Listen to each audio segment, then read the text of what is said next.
Hello and thanks for choosing RTV News. I am Isabel Masozera with the headlines. Teachers in Rwanda say that increasing their salaries is one of the things that have made their profession more valuable. And students at the University of Rwanda say living by the values of RPF Nkotanyi is one of the ways they can honor the liberators of the country.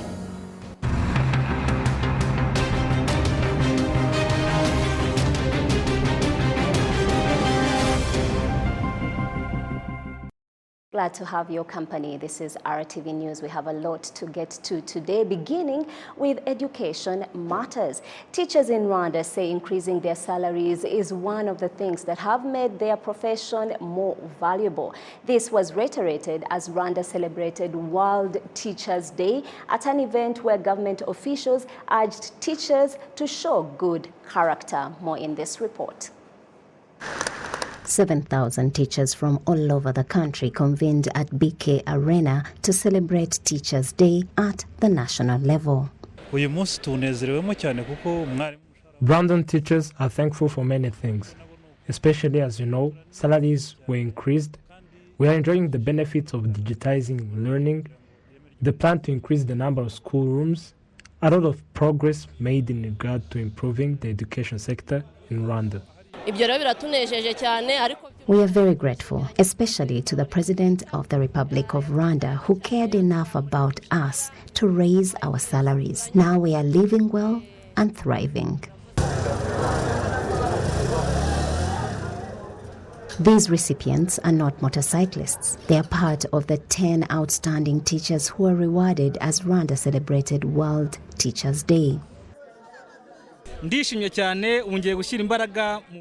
I am very happy. I am going to put more effort in teaching. I teach technology, and this is my reward. Technology helps education institutions in preparing manuals and more. The government of Rwanda gave me a motorcycle. Because of that, I am motivated to put more effort into what I do. Rwanda's Prime Minister conveyed to the teachers a message on behalf of the President of Rwanda, His Excellency Paul Kagame. To summarize his message, the government of Rwanda fully supports your profession, and that is why we continue to call educators, caregivers, and parents in Rwanda. Rwanda's Prime Minister asked teachers to show good character. As you all know, Rwanda wants to become a knowledge-based economy. We owe it to our children as teachers to teach them well. To achieve the goal of becoming a knowledge-based economy, teachers must play an active role. It is clear that a teacher's job is not only disseminating classroom knowledge, but to also mold students with good character that embody Rwandan values wherever they work. This year's theme for World Teachers' Day is Teachers, the basis of positive change in education. Moving on, teachers are proud of the government-guaranteed programs that are being implemented, such as university education loans and the advancement loans from Umwarimu Sacco Savings Cooperative. We learn more from Nuria Tagasaro. Nirere Veneranda, a teacher at a private school in Chichuchiro district, says that when the COVID-19 pandemic hit Rwanda, some services, including the work she was doing, it opened her mind and made her to go to the financial institution of Umwarimu Sacco. They had encouraged us that even private teachers were allowed to go to the Sacco, and I agreed, so they gave me loan. She took out 1.4 million loan and used together with what she already had to start a wood processing project in Gachuriro, Chichuchiro area. She's grateful to the government for implementing programs aimed at changing their lives, such as getting loans at low interest rates. I have been productive in many different projects related to the purchase of parcels, and it has given us a job so that we have a salary at home and the children are studying. But in particular, this business we are doing with wood gave us fuel called Gashenyi, which has also benefited us a lot. This bike, I think, in my development will give me a family car.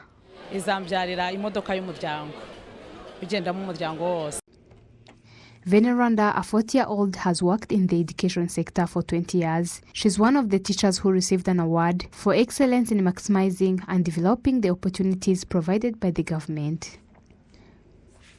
Those programs including Mwalimu Sacco loans, non-repayable university scholarship for primary school, teachers who have completed teacher training courses, and the raising of cows which have already been distributed to over 4,000 people.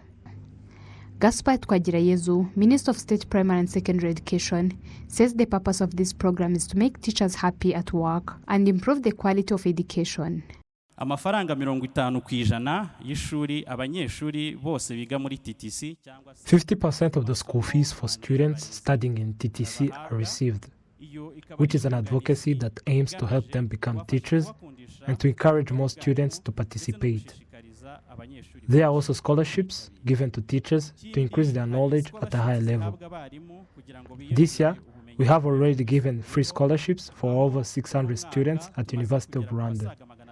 The government support for Mwalimu Sacco has increased and now totals 27 billion Rwandan francs, with the goal of ensuring that this Sacco provides good and affordable services to its teachers. Iyi Sacco itanga serivisi nziza kandi zihendutse ku barimu bayigana. N'inzego zose dukoreramo kuva ku gukora inganda, ubuhinzi, ubworozi.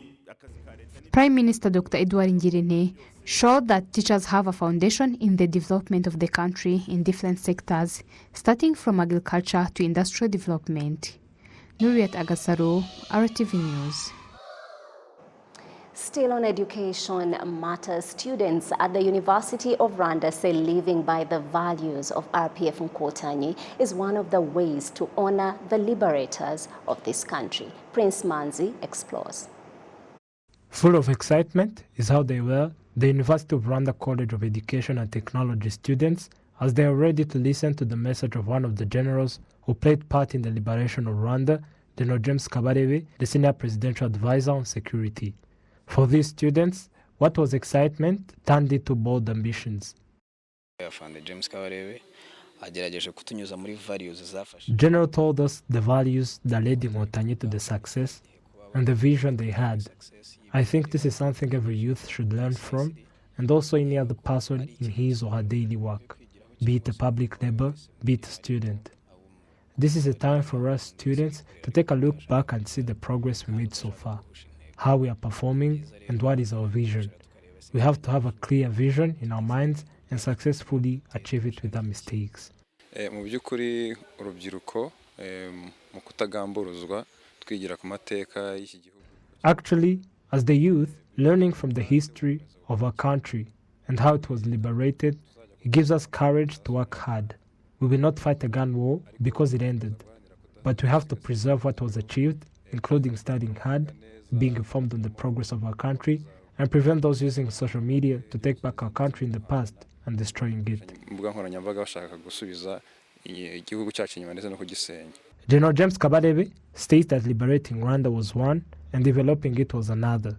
This required the foresighted leadership initiated by the President of the Republic, His Excellency Paul Kagame. Hari n'igitekerezo cyo kuvuga ngo ibihugu duturanye abanyarwanda ntibashobora kuziyobora. There was a thought the Rwandans will not lead themselves, and that all the neighboring countries are having Rwandans in it, so each of them will take a part of Rwanda. All those sayings were a challenge to the RPF for liberating the country, protect its sovereignty, building and strengthening it, and it has achieved it. Where the country is now is for you to develop it, and it is possible because where we came from and where we are now, there's no reason Rwanda can't be called a developed state in this region, and we can't step back because it is all in our hands. Ntabwo byashoboka byose biri mu maboko ya the next generation aribo mwebwe. In general, the youth at a rate that they are happy for they have examples to look up to in terms of patriotism, and they will not be off the move. Prince Madzi, All TV News. Thank you, Prince. Some regional news to get to now. The General Assembly of the Parliament of the East African Community, IALA, postponed the examining of the proposed bill on the establishment of the commission responsible for the coordination and inspection of the implementation of the monetary policy by the members of the community due to the absence of some of the officials representing different countries. Prince Manzi once more. This bill of law is said to be one of the 4 projects that will favor the use of one currency by all country members of the East African Community. It was expected that this 19 pages bill will be discussed in early morning hours for reserving time for other activities of the day. Examining this proposed bill took more than the expected time, and some of the parliamentarians urged that some points required to first be elaborated by the ministers representing their countries in the East African Legislative Assembly, who were absent in this General Assembly due to unspecified reasons. After sharing ideas and discussing, the East African Legislative Assembly took a decision of postponing the examination of this law as it was found to be unnecessary to continue the examination of this bill without the country representative officials.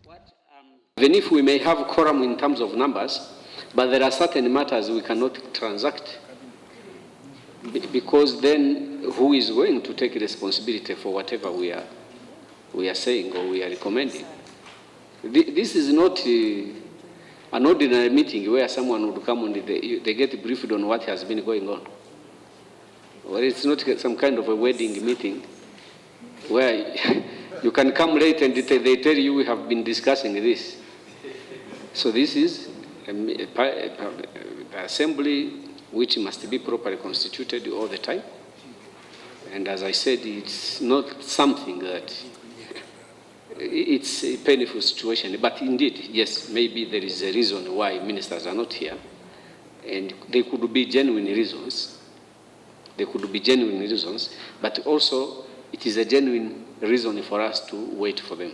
This bill, to have not yet confirmed, is one of the reasons for the delay of 4 years in the implementation of the monetary policy by the country members of the East African Community. The examining of this proposed bill will resume tomorrow at 10 a.m. Prince Manzi, All TV News. Thank you, Prince, for laying it all out for us. And now, moving on, various institutions in charge of protecting human rights and those in charge of fighting corruption point out that there should be reinforcement in educating people about their rights, as well as using technology as some of the strategies to help with the eradication of corruption for human rights to be properly respected. RBA's Olive Ntete gives us a closer look. In the discussions held in Kigali that brought together various institutions in charge of protecting human rights in Rwanda and in various African countries, which are members of French-speaking countries, and the Transparency International Rwanda, are discussing on how to eradicate corruption because it hinders the development of people. The president of the National Commission for Human Rights, Mukasine Marie-Claire, notes that there is need to educate people about their rights. Tubona dukeneye kwigisha abantu kugira ngo bamenye uburenganzira bwabo. We believe that we should teach people to know their rights because there are those who give bribes, but if they are aware of their rights, they will provide information instead of giving bribes. So we want to raise the awareness of this to Rwandans in general. They will be aware of their rights and they will stand up for their rights. And collaboration is also needed in all institutions in charge, but especially with the participation and assistance of every individual in the fight against corruption. If this is done appropriately, it can be of a great importance.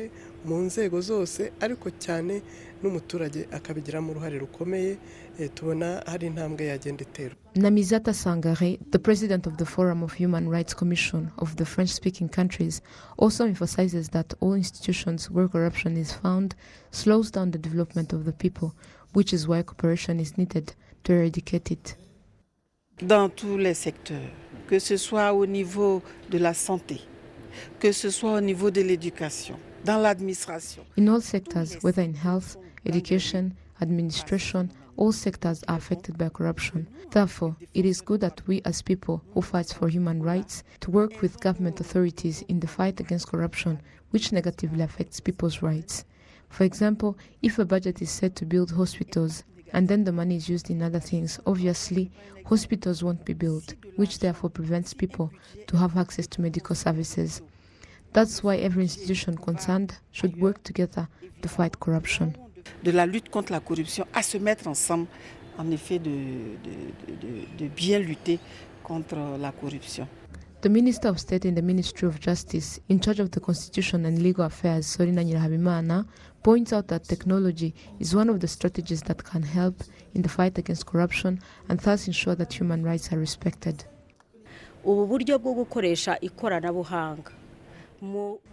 This method of using technology in providing services, whether in recruitment services, it reduces the fact that people meet most of the times. Using technology also in giving markets, during auctions, and in every other services, it facilitates work and also help in the fight against corruption because it reduces discussions and meetings between people, which delays work and sometimes leads to corruption.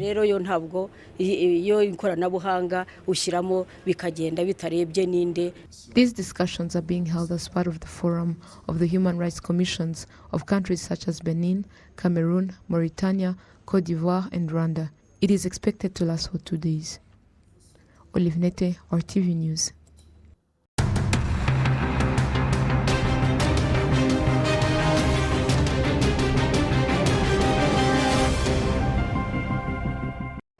And that is RTV News today. Thanks for watching. I am Isabel Masozera, and on behalf of the entire team here at RBA, good night.